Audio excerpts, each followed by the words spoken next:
What's up, everybody? Happy Tuesday to you. We were off last week, had some scheduling mishaps, but we're back here with another episode of Living the Guard Life. I'm Jacob. That's Roger over there. We are brought to you by our friends over at Homage Apparel. Go check them out in the link in the description down below. Got a lot of, if you hit the link in the description down below, it'll take you right to their Guardian stuff. A whole bunch of really great retro merchandise that you can choose from to celebrate the Guardians, and hopefully some fairer weather and some better games coming up here than a little bit of the 5-5 they've been over the last 10 before tonight and that sort of thing. But we're brought to them by them and also our friends over at BetJack. Link down in the description below if you want to gamble and be a degenerate like me on sports, but you want to do it with a local Ohio company. Go to the bottom and you click on that BetJack. Roger, how you doing tonight, man? Jacob, I'm doing good. Busy weekend. We had the Guardians with the Twins. We finally got out to play some Little League. My 13-year-old, the Bulldog, went out there. He threw 3 innings, 7 strikeouts, 27 strikes and 40 pitches. Just mowed him down. Then he had a double. Helped him somehow with the double. It was good to get out there and see some. We've been rained out 3 games. He played. That was the second game out of 5 they got in. So it's good to get that in. And they got some games in down at the corner of Carnegie, Ontario, too. And it was a big series because it was the division-leading Twins, and we helped ourselves out by taking 2 or 3 of those games this past weekend. Yeah, and that's where we want to start here. We're going to talk about the Twins. We'll talk about this game 1 against the Tigers, which is wrapping up right now as we're recording this on Monday night. Yeah. You can't, like, it's funny because you and I have talked about this on this show, and Nick will return with us next week. He'll be back, and he's talked about this as well. It's May. It's early. We understand the growing pains. We understand that the Guardians were 16-18 last year too. Like, right. You know, like they've been here and been okay before, but getting 2 of 3 from the Twins, just like they have the tiebreaker over Seattle and they got that in April. These things could come back. So when you have the opportunity to take a series victory over the team you're going to battle for the division crown, even in May, I think that was a really big step forward for them. Oh, absolutely. And it's really important now in today's MLB because, and I touched on this earlier in our first show, I think, because they reduced the amount of times you play your division rivals. Right. I think it's down to 13 from 19 or something. Yeah. So every game in your division is pretty important, especially, you know, when you're battling with the Twins right now. Right now, if the Guardians, as we're recording, is 6-2 in the bottom of the 9th, and we'll drop down to 3rd place. We'll be a half a game behind Detroit Tigers after today's game. But it's May. It's May, and I got some. I wrote out last year. Last year we were what you said, 16-18. In May we went 12-12 last year. At the end of May, April and May, we were 2 games under 500 going into June. So it's a little early to get crazy. We can be cautious.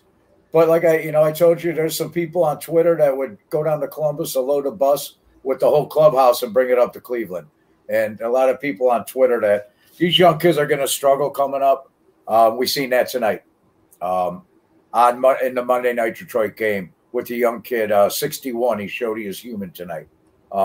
Baby, I can't say his name. I'm just going to call him Bye. 61. So it's like saying bye. Bye-B. Bye-B. I'm just going to call him 61. Okay, that's fine with me. Okay, but Jacob, Friday night, Battenfield was outstanding. He pitched 7 innings. He had 2 hits, gave up 2 hits, 2 runs, 7 strikeouts. We had no offense. When I look up and down that score, the box score, the Guardians, it looked like it was in binary. It was nothing but 0s and 1s. Yeah. But game 1 against the Twins, when he first came up, his first 10 innings, he had an ERA of 1.69. And he had a .94 whip. And then on April 25th, he faced the Rockies. We lost 5-1.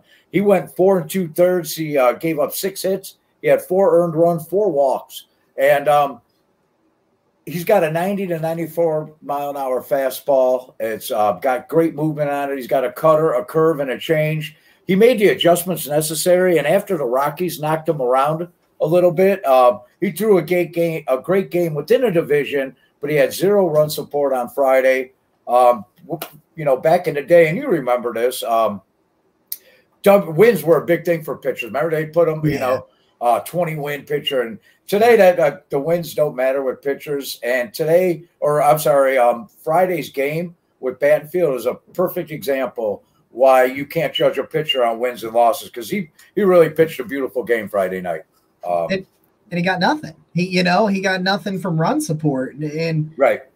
And so I'm looking at this specifically in this game, and even in the two they won, going in game 2 and 3 against the Twins. And I'm just wondering where does the offense come from? Is the offense because obviously there's some situations there, and like you said, they 500 in May last year. They can be 500 in May this year and be just okay. We saw it turn out. We understand, a lot of these hitters historically are not good, bad weather hitters. And that's really what we've seen for Cleveland pretty well. Outside of a handful of games here and there, it's been pretty cold and in some crappy situations. Yeah. But we're starting to see these better days. Like today, I thought that the ball would really carry today, just with the good weather. And I was talking to our friend over at BetJack, Grant Pushkar, and he was – he had tweeted out a couple of things talking about, the hits will come. I think the hits will come because of the weather and that sort of thing. We're getting to that point in that situation.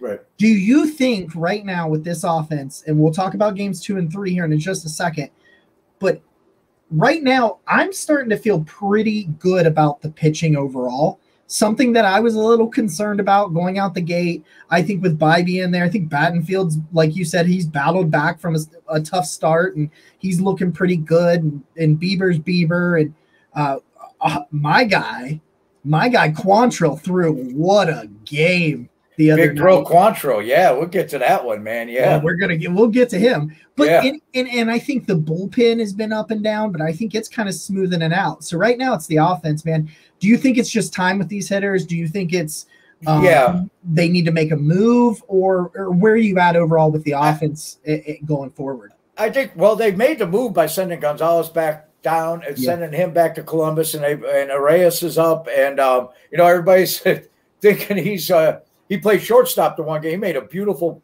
actually on the double play in the 7th inning. He what a cannon! He was playing shortstop and he turned the double play in the 7th inning.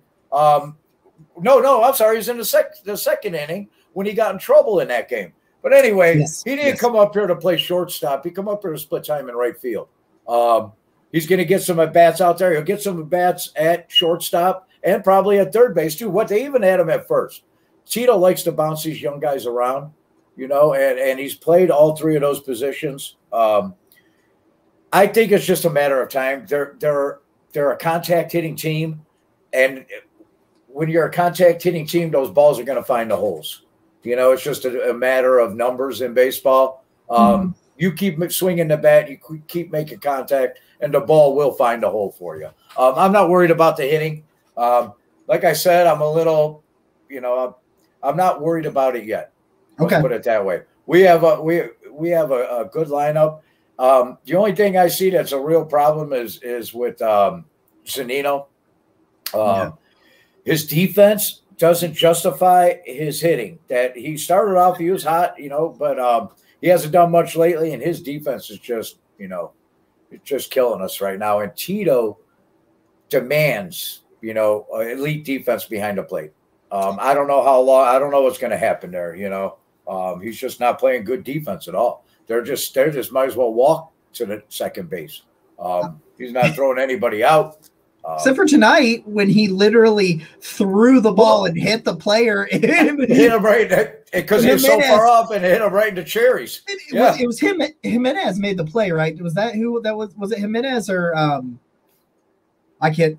But anyway, I just know that it hit the runner and then went into the glove, and they tagged him. And I was like, that is the wildest play I've ever seen in baseball. Right.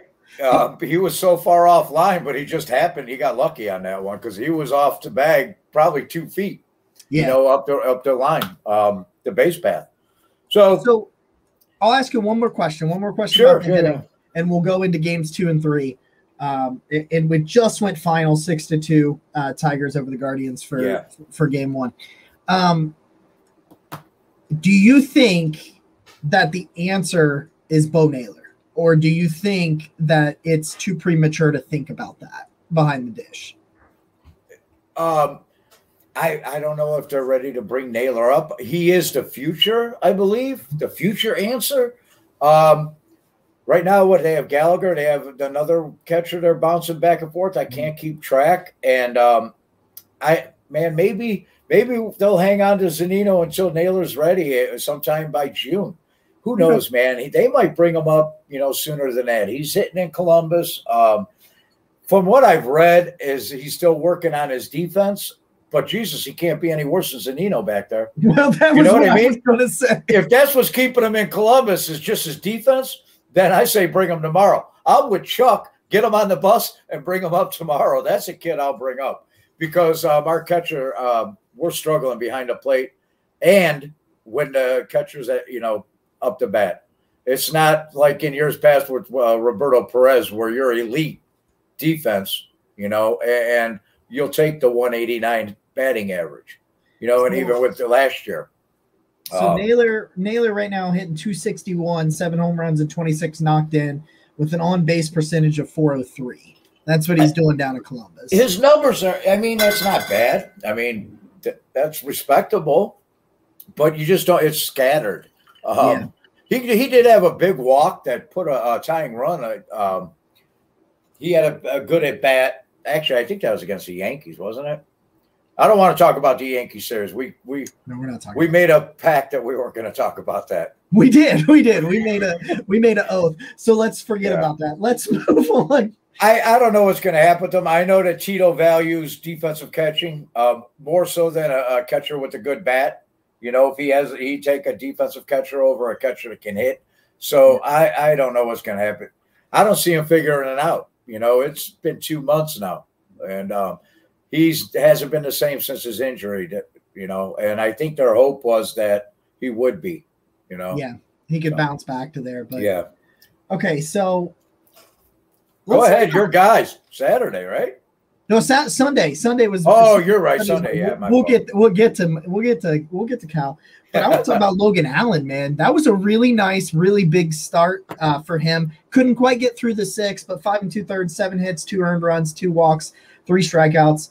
I figured out a way, and I'm not telling anybody, but I have now been able to watch multiple games over the weekend, not just listen to them and watch replays, but I've been watching it. And I got to say, Logan Allen is not going to blow a ton of pitches past you with just like straight heat and velocity. Right. But that kid pitches like not a rookie. When you watch his command and his ability to get the ball in play at someone, so to speak, I really like what he's doing. And Bibee got hit up a little bit today, and that's going to happen. But both of them, Bibee's got a nasty curve, man. That curve is nasty. Yeah. But looking at Logan Allen, and then Trevor Stephan, of course, gets charged with 1 run after that. But you're looking at a situation where the bullpen came in and pitched, 3 1/3 inning, lets up one run, and it just was a really great start. Logan Allen gave you exactly what he needed to give you, a quality outing, and you were able to get a big game against the Twins. Right. Karinchak came in, but Allen reminds me of, like you said, man, he just knows how to pitch, situational pitching. You could tell that he's just not up there throwing the fastballs at people. He's just not up there trying to beat people. I love it. And a lefty, man, I love a lefty. Give me a lefty on the bump, and I'm ready to go.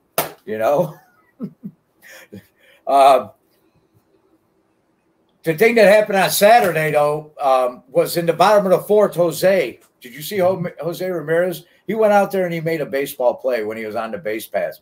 And Naylor got a RBI single. He went to third base on the running. He never hesitated. As soon as he seen that ball get away from him, he broke for. That's just heads-up baseball. And that's the kind of baseball that the Guardians have to play to win games. And that's also the kind of thing that just kickstarts a young team. When you see the veteran, your leader, do something like that. And when he slid into third base, I knew we were going to lose that game. You know, Straw contributed. He drew a walk. Naylor scores. We were cruising in the fourth on Saturday, and then Max Kepler happened of the Minnesota Keplers. He seems to be their whole lineup. He hit the ball pretty well in Cleveland. But he tried to get him back in it. They had another one in the top half of the seventh on a solo shot. But then big Stephen Kwan hit a 402-foot bomb to right center field.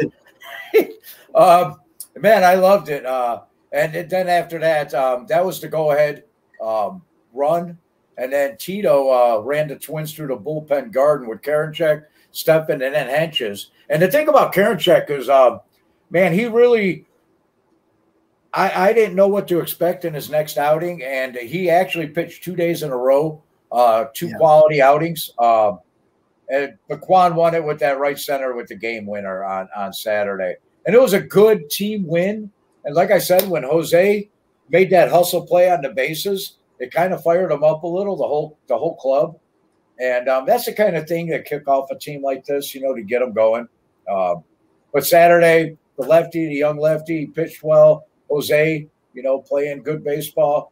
And we got a big win. Saturday was a big win after losing Friday night, for sure. Yeah, especially coming back home after kind of a rough road trip, so to speak, up where we will not talk about. But up there, it was big to have that to even it up, get the rubber match on Sunday.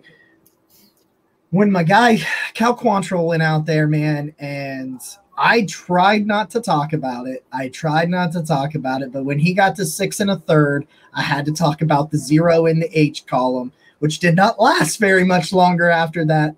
So I apologize to Cal Quantrill. You sent me a tweet, and well, in the second inning, I had to go out to work and pick up my van, and it's right.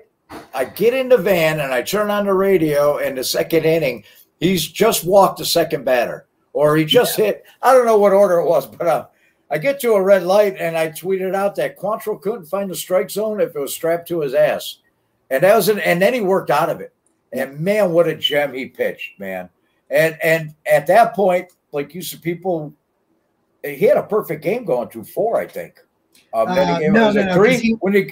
No, he walked the guys in the second. Oh, in the second. I'm sorry. Yeah. So he had a no hitter. 2/3. I'm sorry. I don't know what I was.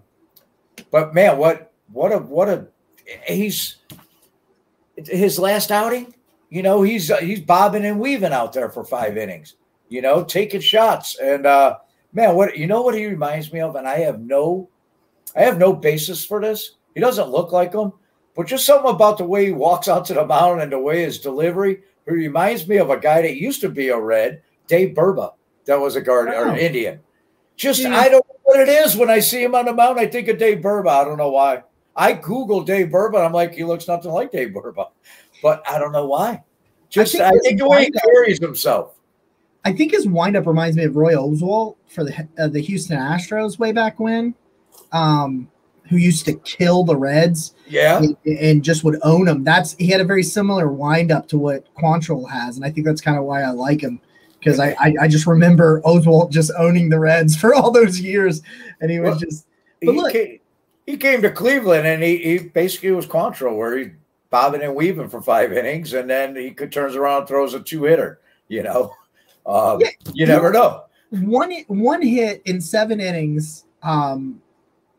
And it was just after that second, it was never in doubt. Like after that second inning where I was nervous, I was like, oh, come on, man, we can't be doing this. He gets that pop up. And I remember thinking to myself, like, when he got that pop up for the first out so that nobody could advance and the double play stayed in order, I was like, okay, that's massive, because I didn't know what our offense had been it's been struggling this year. And I'm like, so this thing can't get broken open in the second. Like That was my thing. I was like, we can't get there. We can't start with that sort of situation. And then he just looked like a different dude after that, completely different dude. So he's got his ERA down to 3.89 in his 7 starts. That's where he's at, 2-2 with a 3.89, 29 or 39 and a third innings pitched, and with no Savali, with no McKenzie, they needed Quantrill.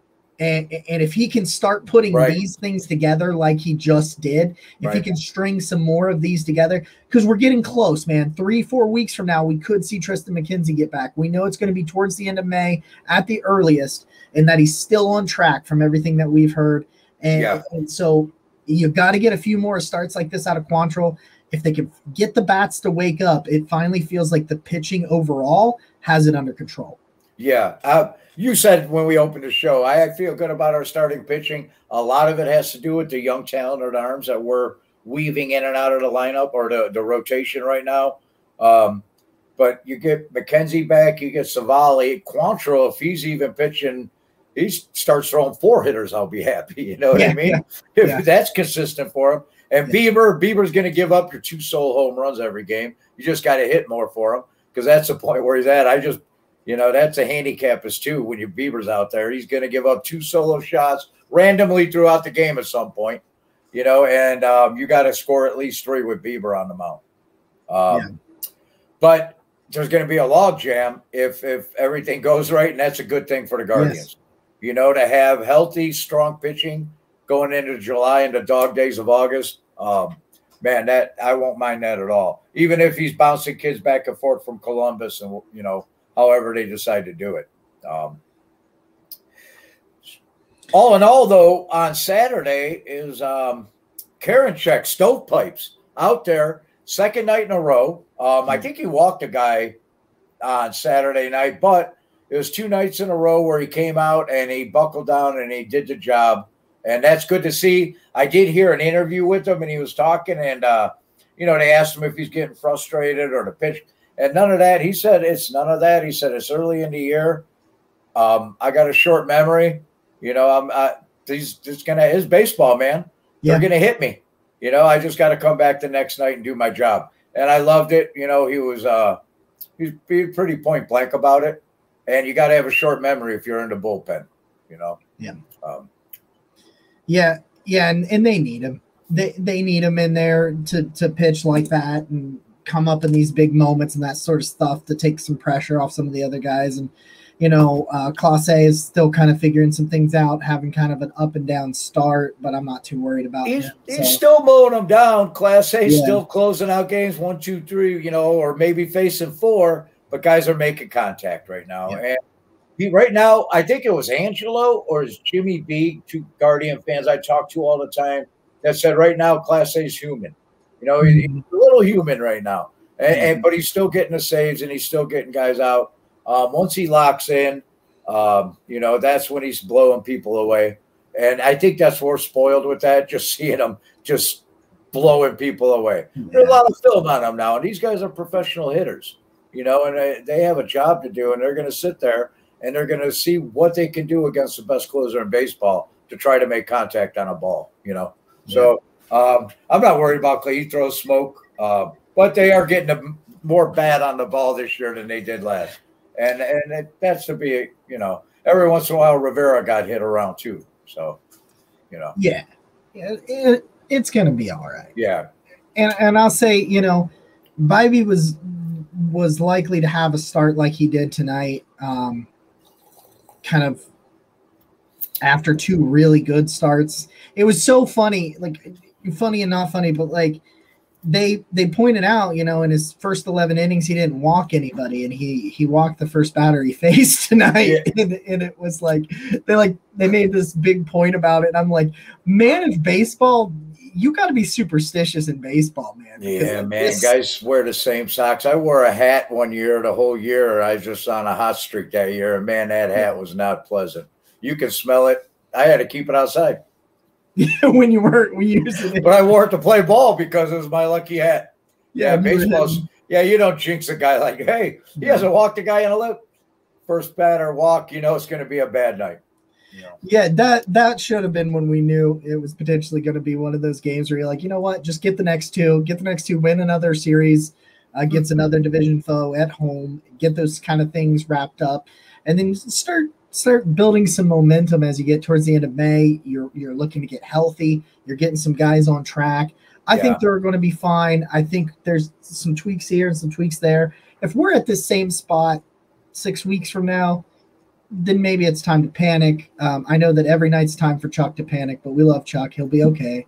We promise. Roger, as we try to wrap this thing up, is there anything else you want to touch on before we put a bow on this? No, right. Well, no, not really. We got the right now we got the Tigers in town. We're into that one right now, and then at the end of the week we got Mike Trout and the Angels come to town on Friday. They're 2 games back at night. Today they're 19-16, 2 games behind the Rangers in the West. I'm with you, Jacob. This is a young team. Last year, like we talked about it in May, we were 500. At the end of May, we were still 3 games under 500 on the year, and I think we went 18-10 and then 19 and something, and it just took off. This is a young team. I'm not worried at all about the hitting. I'm not ready to bring the Columbus Clippers up here and insert them all into the lineup. These are professional hitters that we have, and they're going to work it out. I will say that one guy that's been quiet and is Jimenez, and I'm a little concerned about where he's at. I love that kid, man. I love him. I want him to stay right where he's at and retire a second baseman. And that's what they're going to do. He's never going to play shortstop. He's our second baseman. But you can see his body language sometimes, and it has me a little, But he's going to shake it off, man. As a young team, and it's just going to take a little bit to put them together. And like you said, if we're sitting here in June, then we might be in some trouble. If we, have an under 500 June, then we start really worrying. If they're scoring 2 runs a game in June, we need to make a move and try to figure something out at that point. And here's the thing: we took 2 out of 3 against Boston, or I'm sorry, against the Twins here at home, and we got 2 more games against Detroit. And if we can come out of it and win 2 series and go 4 out of the 6, win 4 out of the 6 games, we'll go 4-2 on the homestand. That's great baseball. That's the goal. Not each individual game. Let's concentrate on beating Detroit tomorrow and work on winning this series too. Yeah, make some more headway in the division. Yeah. Come September, as you're trying to get ready for October. Because really early in the year, there's so many series, and we went a span of until we beat the Twins.